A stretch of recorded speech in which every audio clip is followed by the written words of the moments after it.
అందరికీ నమస్కారము. నా పేరు ధనలక్ష్మి. మాది వీర్నమల పంచాయతీ, రామకుప్పం మండలం, చిత్తూరు జిల్లా. నేను ప్రకృతి వ్యవసాయం 5 సంవత్సరాలు ఇంకా చేస్తున్నాను.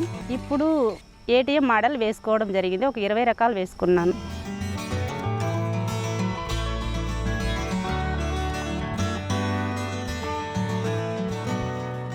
నేను ప్రకృతి వ్యవసాయానికి రావడానికి కారణాలు, నేను మొట్టమొదటిగా గ్రూప్లో చేరాను. గ్రూప్లో లీడర్ అయ్యాను. మళ్ళీ గ్రామ సమాఖ్య లీడర్ అయ్యాను. అప్పుడు మీటింగులకు వెళ్ళేటప్పుడు రైతు సాధికారణ సంస్థని ఇంకా సారోళ్ళు వచ్చేసి మనం ప్రకృతి వ్యవసాయం చేసుకోవాలనేసి అక్కడ చెప్పడం జరిగింది. ప్రకృతి వ్యవసాయం చేసుకుంటే ఆరోగ్యం మంచిగా ఉంటాయి, ఏ ఉపయోగాలు ఉన్నాయి, మళ్ళీ భూమి కూడా బాగుంటాయి అనేసి సారోళ్ళు చెప్పడం వలన ప్రకృతి వ్యవసాయానికి మారడం జరిగింది.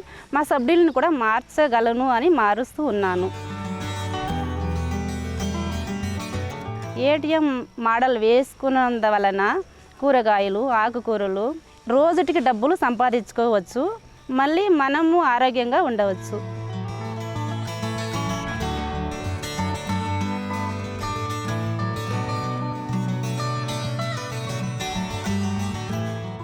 అదేవిధంగా 10 సెంట్ల భూమిని తీసుకున్నాను. ఆ 10 సెంట్లోనే దున్నుకొనేసి 4 అడుగులు వెడల్పుగా బెడ్ తయారు చేసుకున్నాను.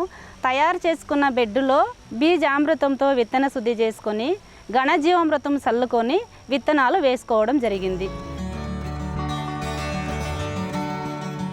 ప్రతి వారానికి ఒకసారి ద్రవ జీవామృతము పిచికారీ చేసుకుంటాము. పిచికారీ చేయడం వలన చీడపీడ పురుగులు రాదు.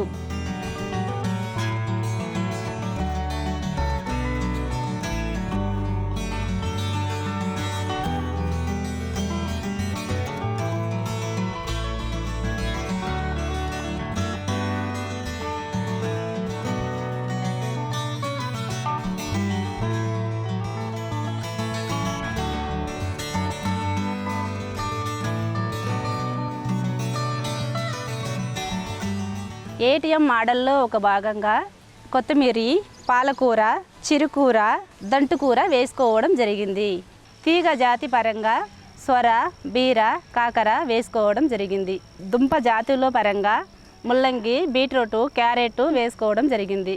కాయగూరలు భాగంగా టమోటా, వంకాయ, మిరప, బెండ, గోరుచిక్కుడు వేసుకోవడం జరిగింది.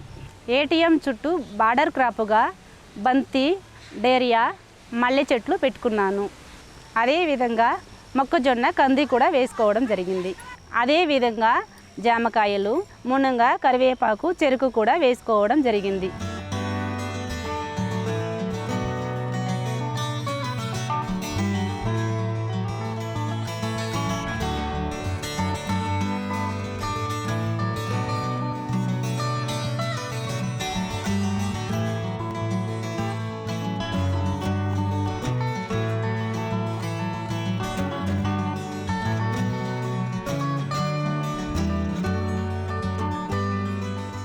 అవి మొదటి భాగంగా ఆకుకూరలు, దంటుకూరలు, ముల్లంగి వచ్చాయి.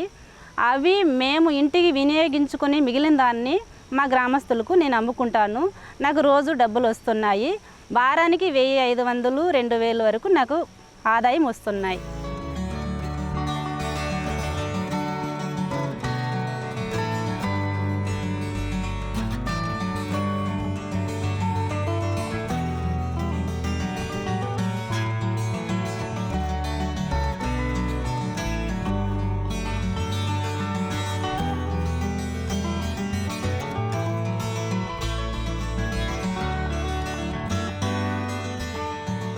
ఈ ప్రకృతి సాగులో చేసుకున్న పంటలు తినడం వలన మా ఆరోగ్యాలు బాగున్నాయి. దీనికి ముందు హాస్పిటల్, ఇళ్ళని మేము చుట్టేవాళ్ళము.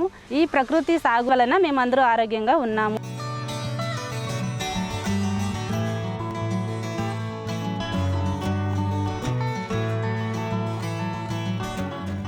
అందరూ కూడా ప్రకృతి వ్యవసాయం చేసుకోవాలని కోరుకుంటున్నాను. ప్రకృతి వ్యవసాయం వలన ఎక్కువ ఖర్చులు ఉండవు. ప్రకృతి వ్యవసాయం చేసుకుంటే తక్కువ ఖర్చులు అవుతున్నాయి. మనము ప్రకృతి వ్యవసాయానికి ఒక దేశీ ఆవు ఉంటే 1 ఎకరా పొలం పంటలు పండించుకోవచ్చు. ఆ పేడ, గోగుమూత్రంతోనే, వేపాకుతోనే మనం అన్ని పంటలు చేసుకోవచ్చు.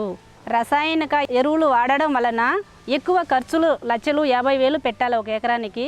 ప్రకృతి పద్ధతికి మారితే ఖర్చులు తక్కువ అవుతుంది. అందుకనేసి అందరినీ ప్రకృతి సాగుకు మారాలని కోరుకుంటున్నాను.